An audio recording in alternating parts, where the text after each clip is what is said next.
Hello and welcome to Toddcast number 50. We're transitioning into free radical chemistry with this.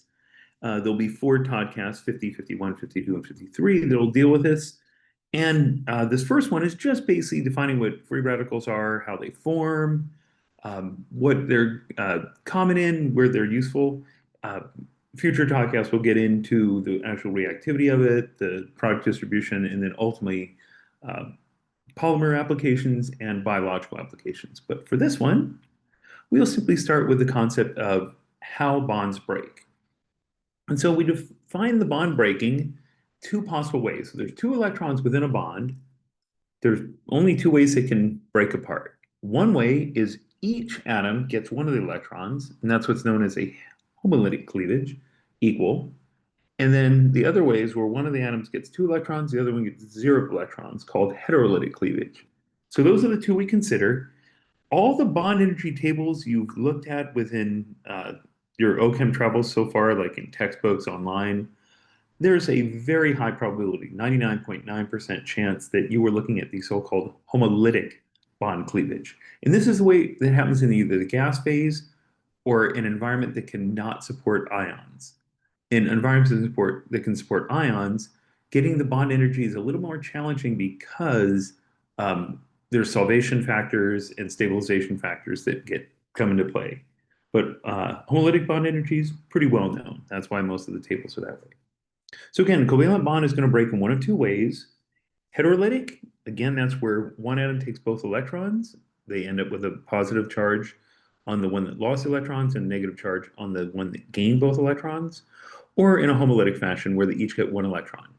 The one single electron is known as a free radical. So heterolytic bond cleavage is what we've been doing most of the time, like an SN1 leaving group. That bond is breaking in a heterolytic fashion, where the leaving group goes with a negative charge, leaving behind a carbocation. So that's pretty typical what we've seen so far. Heat energy, light energy can make it happen, but heat usually is the method of choice. So you end up getting the ions. Homolytic bond cleavage. Note the arrows are one-headed, not two-headed. So this two-headed arrow represents two electrons. The one-headed arrow just on the side represents a single electron. This is pretty much only done with light. Breaking a bond takes a pretty substantial amount of energy, and considering nothing in the environment under homolytic conditions can stabilize it. So all the energy has to be put in, so it takes a burst of light.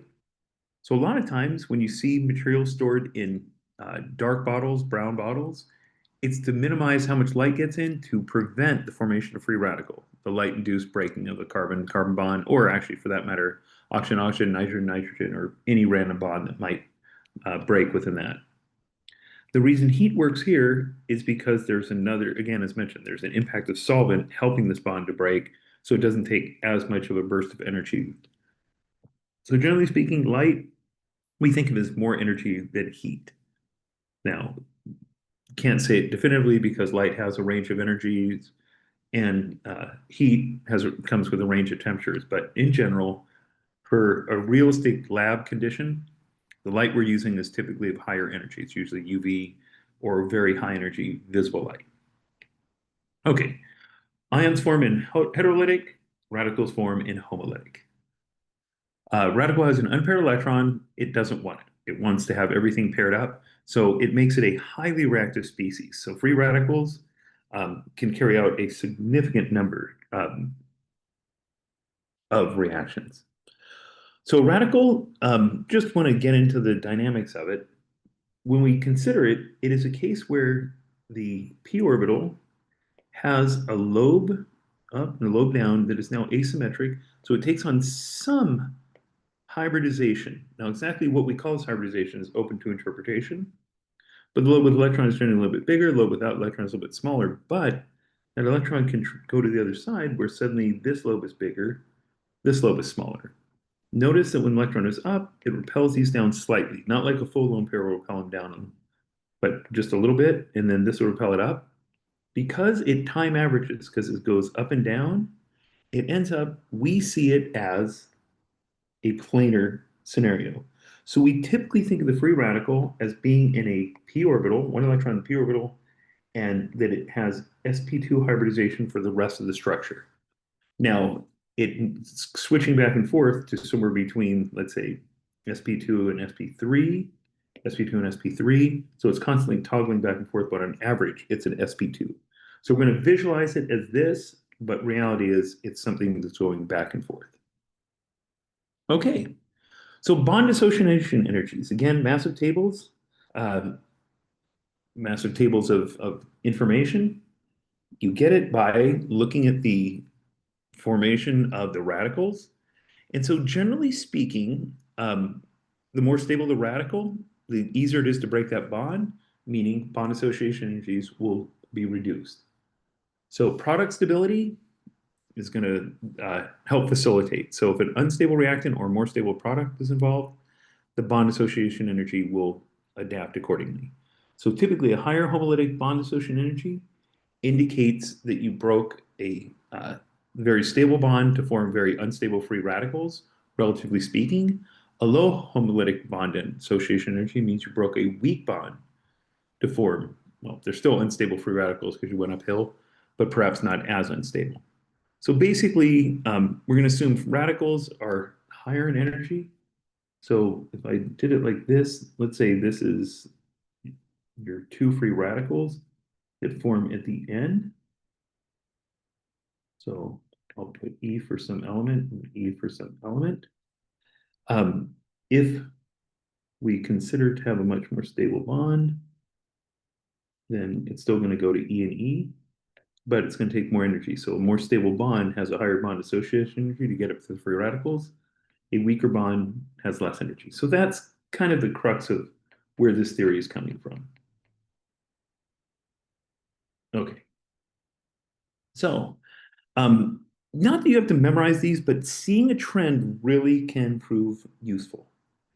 And so rather than looking at the bond, and the CH bond that's listed here is the one that we're going to consider, notice the energies are relatively high bond energy, which means it must be very hard to break this bond, all the way up to here where it's much easier because the free radicals end up being a little more stable over here. So based on this, we see that the vinylic, a lone pair in what used to be an sp2 hybridized bond formation, is not quite as favorable, according to this, as one that came from an sp3. And then H's don't stabilize it as much as methyls do. So one methyl, two methyl, three methyls. So methyl, primary, secondary, tertiary. And then it's always resonance. These two have resonance. Because of resonance, it's much easier to break that bond. So there's a lot more stability in that free radical because of the ability of this free radical to come in here, break the pi bond, form a pi bond here, and free radical here, and vice versa. So we'll look at that. These two numbers are so close in energy, and I will say that I went to great lengths to look up these energies from multiple sources. Literally looked it up from about 6 different textbooks at least, and online for a couple of the more reputable websites, and nobody matched. They're close, but nobody matched. And in some instances, one textbook might list this one as a higher number, others list it as this. I just put the average value for everything here. And so consequently, these are so close within the area of averaging numbers that I don't believe we can make a definitive decision which one is more stable. So I put it as roughly equal. But you'll see if you search, you'll actually see some people say this is more stable, some say this is more stable. And so I left it in this order, but you could reverse it either way. Okay, so resonance stability, the reason those are so much more stable, want to draw that, I moved the pen across, but want to actually draw the orbitals and, well, not the orbitals, but the actual picture of it. This one, free radical here is free to go in, meaning it can go in to form half of the bond, takes 2 electrons for a bond. So this pi bond here can break, and in doing so form a new pi bond here. But that means this other electron is going to have to end up there. So those are the arrows in blue. I'll let the prettier picture take charge. So you end up with this. So because this free radical can stabilize It can resonate from the end on the right to the end on the left and back and forth. It makes it more stable. The benzylic one, same story. This bond can come out here. This free radical can go here and form a new bond. This electron from the bond can go there. So you end up with that. And then this one is free to go here. That pi bond can go there. That can go there, and you end up with that, and so forth. So it can go through different structures. So you can have it benzylic, or you can have it on the so-called ortho position, one away, para position, three away, and ortho position on the other side, one away. So because of this free radical stability, because it can resonate around this ring structure or back and forth in this structure, it makes free radicals a little more stable. Okay, how that actually plays a role in our world, and that's going to be something for a future podcast, but I'll allude to it now. When we take in oxygen, it is a biradical, it is highly reactive. It's used to break down foods, works out well that way. It helps oxidize, it's highly reactive. It's responsible for our existence. But it also can react with molecules we don't want to have oxidized, and so we have to repair those molecules. And so we have what's known as free radical scavengers, highly conjugated species that have a somewhat stable free radical that move around. So when they discover these molecules in our body that have been oxidized, have turned into a radical, they can stabilize them by having a radical reaction to neutralize or stabilize them, and then in doing so, sacrifice that molecule. But we have antioxidants. That's what the biological term for it is. We, in organic chemistry, refer to those as free radical scavengers in the body. Pretty interesting.